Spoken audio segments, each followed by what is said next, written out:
Hello buddies, మా mummy మా daddy చూసారా ఎంత మెచ్చుకున్నారో. పావ్ బాజీ చాలా తక్కువ ఇంగ్రీడియంట్స్తో అండ్ తక్కువ మసాలాలతో చేశాను అనమాట. ప్రాసెస్ అయితే చూసేయండి. ఫస్ట్ ప్యాన్ పెట్టుకొని ఆవాలు జీలకర్ర కొంచెం వేసాక ఆల్రెడీ చాప్ చేసుకున్న ఆనియన్స్ ఇంకా పచ్చిమిర్చి వేస్తున్నాను అనమాట. కొంచెం సాల్ట్ వేసేసి ఇట్లా తిప్పిన తర్వాత కొంచెం మగ్గుతుంది కదా, మగ్గిన తర్వాత అయితే టమాటో ప్యూరీని అయితే వేసాను అనమాట. కొంచెం దాంతోనే వాటర్ పోసేసి ఆల్రెడీ నేను బాయిల్ చేసి పెట్టుకున్న ఆలుగడ్డను అయితే ముక్కలుగా కట్ చేసి దాంట్లో వేసాను అనమాట. ఆ తర్వాత నేను సాల్ట్ ఇంకా టర్మరిక్ ఇంకా కారం కూడా వేసేసి కొంచెం కలిపిన తర్వాత మూత పెట్టేసాను. తర్వాత తీసి నా దగ్గర ఉన్న మసాలాలు ఇంకా ఆల్రెడీ మన బంగాళదుంపలు కొంచెం స్మాష్ అయి ఉండవు కదా, కొంచెం స్మాష్ చేసిన తర్వాత నా దగ్గర ఉన్న మసాలాలు పెద్దగా పాష్ మసాలా ఏమి నేను యూజ్ చేయలేదు. అండ్ పావ్ బాజీ మసాలా ఉంటే వేసుకోండి, నా దగ్గర అయితే లేదు. గరం మసాలా లాస్ట్లో యాడ్ చేశాను.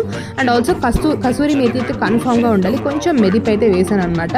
చాలా కొంచెమే వేసుకోండి అండ్ తీసేస్తే అయిపోయింది అనమాట మన పావ్ బాజీ మసాలా. ఇంకా పావ్ బాజీ అయితే పక్కకి రెడీ చేసేసాను. బాయ్ బడ్డీస్, లైక్ చేసి